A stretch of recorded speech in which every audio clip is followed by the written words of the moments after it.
インドネシアとマレーシアってなんかこう違いみたいなの感じました？インドネシアは全員インドネシア人。はいはいはい。だから、マレーシアはいろんな国の人がいるから、あんまりなんかマレーシアっていう感じがしない。時はデザインとか値段の高い服を着ていたけど、インドネシアに来てからはあまり値段やデザインを考えないようになった。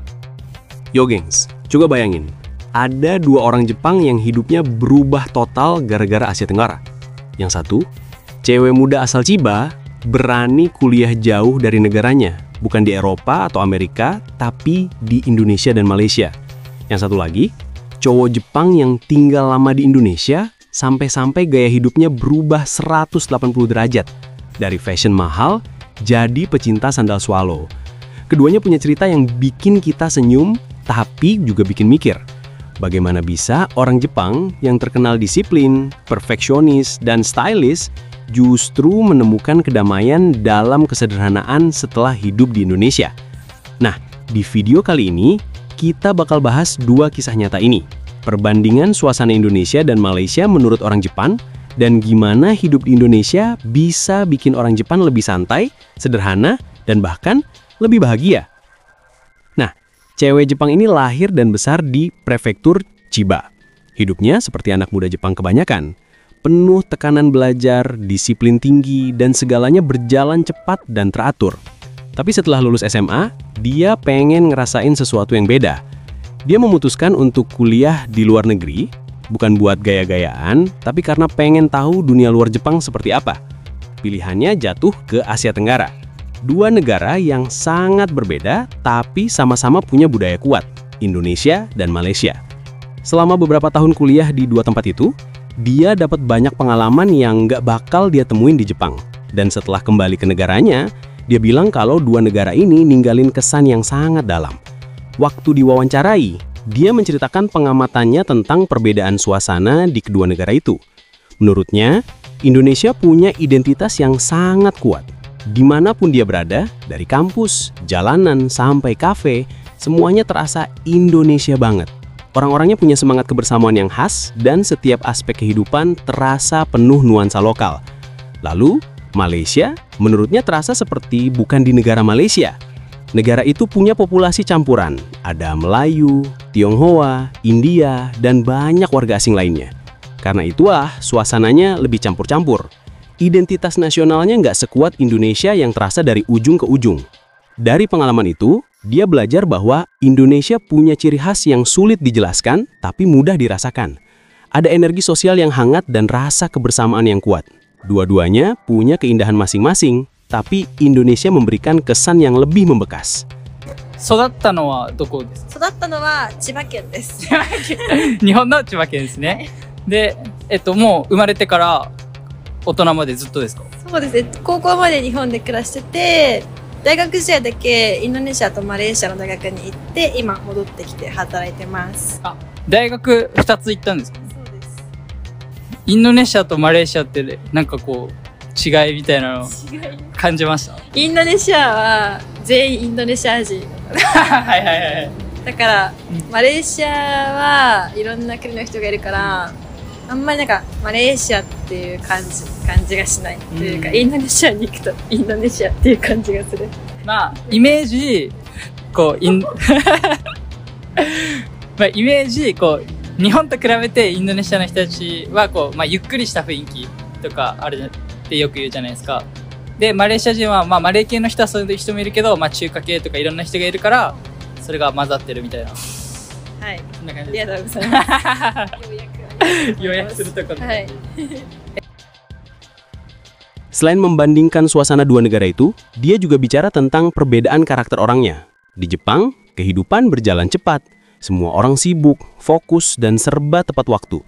Tapi di Indonesia, dia merasa segalanya berjalan lebih santai. Orang-orangnya tenang, nggak terburu-buru, dan punya cara menghadapi hidup yang lebih fleksibel. Walaupun banyak hal di Indonesia nggak sesempurna Jepang, tapi justru di situ dia ngerasa lebih damai. Bagi dia, orang Indonesia punya energi chill yang menular. Ramah, terbuka, dan selalu bisa tertawa bahkan di tengah kesulitan. Itulah yang bikin dia betah selama kuliah di sini. Nah, kalau cewek Jepang itu belajar tentang kehangatan dan identitas lewat pengalaman kuliah, beda lagi sama kisah pria Jepang yang tinggal lama di Indonesia ini. Dia datang ke sini untuk bekerja, tapi tanpa sadar, hidupnya berubah pelan-pelan. Perubahan paling kecil tapi paling lucu dimulai dari hubungannya dengan kucing liar. Di Jepang, kucing liar terkenal super waspada. Begitu lihat manusia, langsung kabur. Tapi di Indonesia, kucing liar justru santai banget. Kadang malah nyamperin orang. Lama-lama dia jadi terbiasa ngobrol sama kucing tiap kali keluar rumah. Buat dia itu hal kecil yang bikin hari-harinya lebih hidup. Tak hanya itu, dia juga mulai pakai sandal kemana-mana, supaya gampang bergerak kalau ada kejutan tak terduga di rumah. Dari situlah lahir kebiasaan yang baru, cinta sandal.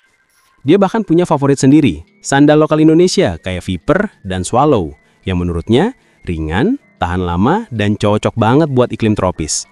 Selain itu, gaya berpakaian dia juga berubah total. Waktu masih di Jepang, dia bisa beli kaos jutaan rupiah dan kaos 5 juta tanpa mikir panjang. Di sana, fashion itu bagian dari budaya. Orang Jepang memang terkenal stylish, rapi, dan sangat memperhatikan penampilan. Tapi setelah tinggal di Indonesia, semua itu pelan-pelan luntur. Dia mulai sadar bahwa di Indonesia, orang-orang nggak terlalu peduli soal merek. Yang penting nyaman dan cocok dipakai. Gaya hidupnya pun berubah dari yang serba formal dan mahal jadi simpel tapi bahagia. Sekarang cukup pakai kaos polos, celana pendek, dan sandal, udah ngerasa keren. 野良猫と話すようになった。日本の野良猫とは会話できません。なぜならあいつらすぐ逃げるから。でもインドネシアの猫は逃げない。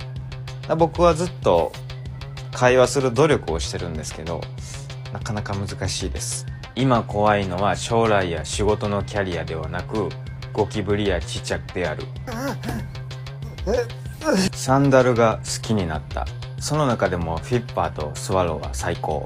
日本はとってもファッショナブルな国なので、日本にいる時はデザインとか値段の高い服を着ていたけど、インドネシアに来てからはあまり値段やデザインを考えないようになった。いやインドネシアのファッションがダサいってわけじゃないですよ。僕が言いたいのは、昔はドアジュタとかリマジュタの服、デザインがある服を選んでたけど、インドネシア人の服装は日本人よりシンプルなので、もうそれあとスリーブルピアの白いシャツで十分かなみたいな。